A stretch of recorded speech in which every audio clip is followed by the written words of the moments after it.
Donc, yes, on continue ça. On continue notre série sur les dérivés de niveau examen, hein. J'imagine que vous avez un test qui s'en vient bientôt. Ça serait bien de finir cette série-là de 6 vidéos. Donc, aujourd'hui, on va s'attaquer à une chaîne et un quotient mélangé.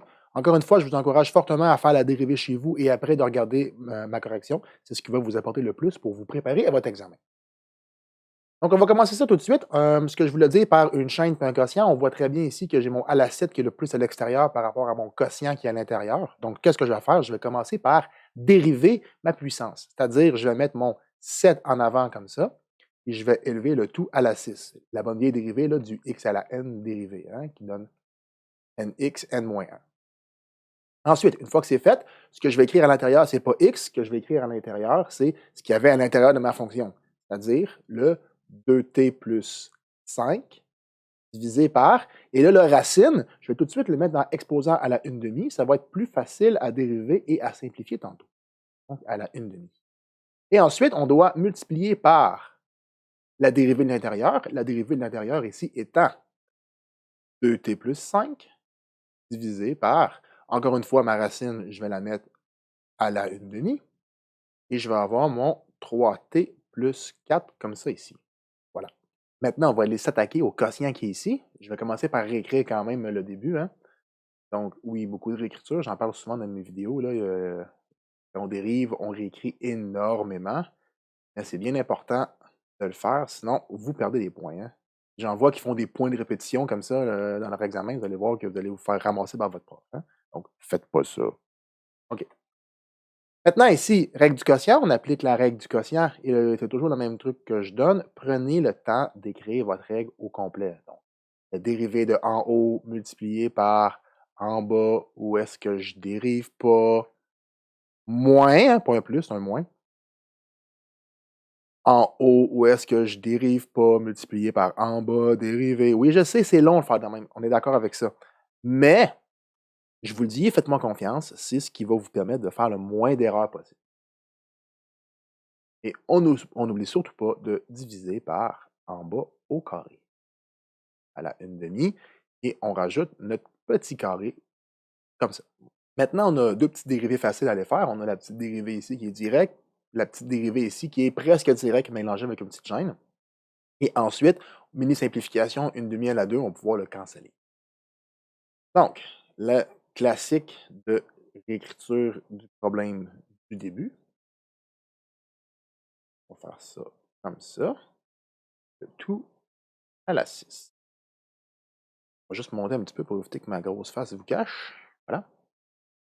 2t plus 5, on dérive. Donc, ça va me donner, dérivé de 2t, ça me donne 2 comme ça, hein, parce que c'est comme t à la 1. Je pourrais juste vous montrer ici, là. Je rappelle.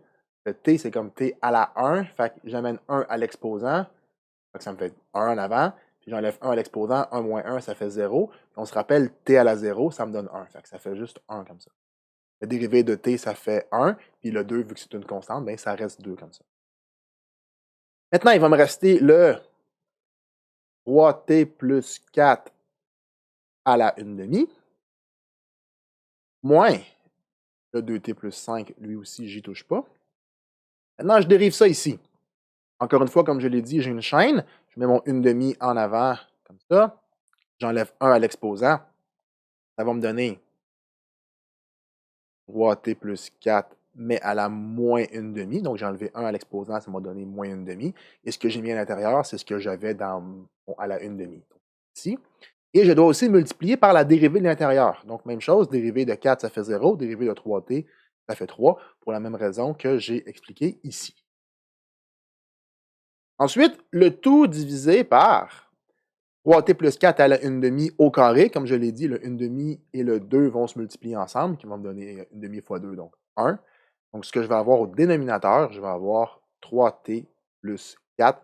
On pourrait mettre à la 1 comme ça, mais qu'est-ce que ça change de mettre à la 1? Hein? Ça ne change rien. On va juste laisser ça comme ça. 3t plus 4. On a maintenant officiellement fini de dériver. Ce qu'il nous reste à faire, c'est simplifier. Donc, ce n'est pas la dérivée la plus top au niveau des techniques de dérivation, mais vous allez voir que la simplification, c'est pas mal plus difficile. Ce que je vais faire en premier, je vais prendre mon 6 qui est là, je vais le rentrer en haut, en bas, comme ça. Pourquoi je fais ça? Parce que vu que j'ai un 3t plus 4 puis un 3t plus 4, puis c'est la même base, c'est-à-dire que je vais pouvoir additionner les exposants. Donc, en rentrant mon 6 à l'intérieur, ben, je vais savoir c'est quoi l'exposant et je vais pouvoir justement ben, les mettre ensemble. Pourquoi j'ai le droit de rentrer mon exposant comme ça? Souvent, vous l'oubliez, mais c'est la propriété des exposants suivants qui me garantit ça. C'est-à-dire, quand j'ai A sur B à la n, je peux dire que c'est A à la n sur B à la n. C'est une propriété que vous connaissez, mais souvent que vous oubliez. On va le faire. Donc, au numérateur, je me ramasse avec 2t plus 5 à la 6. Et au dénominateur, je me ramasse avec 3t plus 4. Et là, je multiplie mon exposant 1 demi avec 6. 1 demi fois 6, c'est comme 6 divisé par 2, qui me donne un gros 3. Maintenant, je vais juste réécrire mon début parce que ça ne change pas grand-chose. Il n'y aura pas de modification à faire ici, pour l'instant du moins. J'écris mon 1 demi. Et dans le deuxième moton qui est ici, je vais aller m'attaquer à l'exposant qui est négatif. Parce que comme vous le savez, on ne veut pas avoir d'exposant négatif. Souvent, ce que vous vous dites, c'est « Ah, mon exposant est négatif, je vais l'envoyer au dénominateur. » Oui, effectivement. Mais ce que vous faites de pas correct, c'est vous prenez votre moins 1 demi, puis vous l'envoyez en bas comme ça. Non! Faites pas ça! C'est pas de même ça marche. Pourquoi c'est pas de même ça marche? Parce que vous avez une soustraction entre les deux. S'il y avait une multiplication, pas de problème. Mais parce qu'il y a une soustraction, lui, il n'a pas rapport avec lui. Là, si vous l'envoyez en bas, magie, il se met à le diviser. C'est pas comme ça que ça marche. Donc, on va enlever le rouge. Et où est-ce qu'il va aller mon exposant négatif? Il va aller au dénominateur, mais juste de ce moton-là. C'est-à-dire, juste de ça qui est ici. On va l'écrire, vous allez comprendre, vous allez voir, c'est pas si complexe. Donc, je vais écrire mon 2t plus 5. Ici. Là. Je vais refaire mon ce t-là, il est un petit peu laid, comme ça. Hein? Le 2 qui est ici, je vais le mettre là. Mon 3t plus 4 à la moins 1 demi, c'est ici que je vais aller le mettre. Donc, dans le moton qui est ici, donc il va aller à côté du 2. Donc, je me ramasse avec mon 3t plus 4. Maintenant, à la 1 demi, parce que là, je l'ai envoyé au dénominateur, j'ai changé le signe de l'exposant. Et le 3, par souci esthétique, je vais le mettre en avant, puisque la multiplication n'a pas d'importance dans l'ordre. Et j'oublie pas de diviser par mon 3t plus 4. Comme ça ici. Voilà. Égal, parce qu'on a besoin. Donc, malheureusement, qu'est-ce qu'on vient de créer ici? Parce que j'ai envoyé ma fraction au dénominateur, je me ramasse avec une addition de fractions à faire. Parce que rappelez-vous ici, c'est comme si j'avais sur 1. Fait que là, je vais être pogné pour additionner mes fractions. Pas le fun, mais qu'est-ce que tu veux que je te dise? Bon. Fait que ce que je vais faire, je vais prendre mon dénominateur qui est ici, et je vais le multiplier en haut en bas. Donc ici, je vais avoir aussi 2 3t plus 4 à la 1 demi. Même chose, je vais aussi le multiplier en haut, mais je vais l'écrire en haut ici. Je vais aussi avoir mon 2 3t plus 4 à la 1 demi. Voilà. Maintenant, je vais réécrire mon début parce que le calcul différentiel, on s'arrache les mains à force de faire de la réécriture, hein, c'est le même. Ah, donc, t plus 5 à la 6 comme ça. Puis ici, je vais avoir mon 3t plus 4 qui est au cube. Maintenant, 2 fois 2, ça me donne 4. Et 3t plus 4 à la 1 demi fois 3t plus 4 à la 1 demi, c'est quoi ça? C'est rien de moins que 3t plus 4 à la 1 demi au carré. Fait que dans le fond, c'est quoi 1 demi au carré? Bien, la demi se cancelle. Et il va simplement me rester 3t plus 4. Voilà. Moins, je vais avoir lui qui est ici, mon 3, 2t plus 5, comme ça. Je vais avoir ça au dénominateur, donc mon 2, 3t plus 4 à la 1 demi. Et encore une fois, divisé par mon 3t plus 4 à la 1. Comme ça. Donc, vous en faites pas, ça achève. Il reste encore un petit peu de simplification et on s'en ressort bientôt. On va faire ici comme simplification, on va rentrer notre 4 à l'intérieur en distribuant, puis même chose avec notre moins 3, on va le rentrer ici. Et deuxième chose, puisque j'ai 3 étages de fraction, je vais multiplier par ma fraction inverse pour me ramasser avec juste 2 étages. Je vais réécrire le début parce que ça et ça comme ça. Voilà. Maintenant, je rentre mon 4. Donc 4 fois 3, ça me donne 12. 4 fois 4, ça me donne 16. Ensuite, moins 3 fois 2t, ça va me faire moins 6t. Puis moins 3 fois 5, ça va me faire moins 15. Et je vais diviser par ce que j'avais en bas, c'est-à-dire mon 2, 3t plus 4 à la 1/2. Maintenant, mes 3 étages de fraction.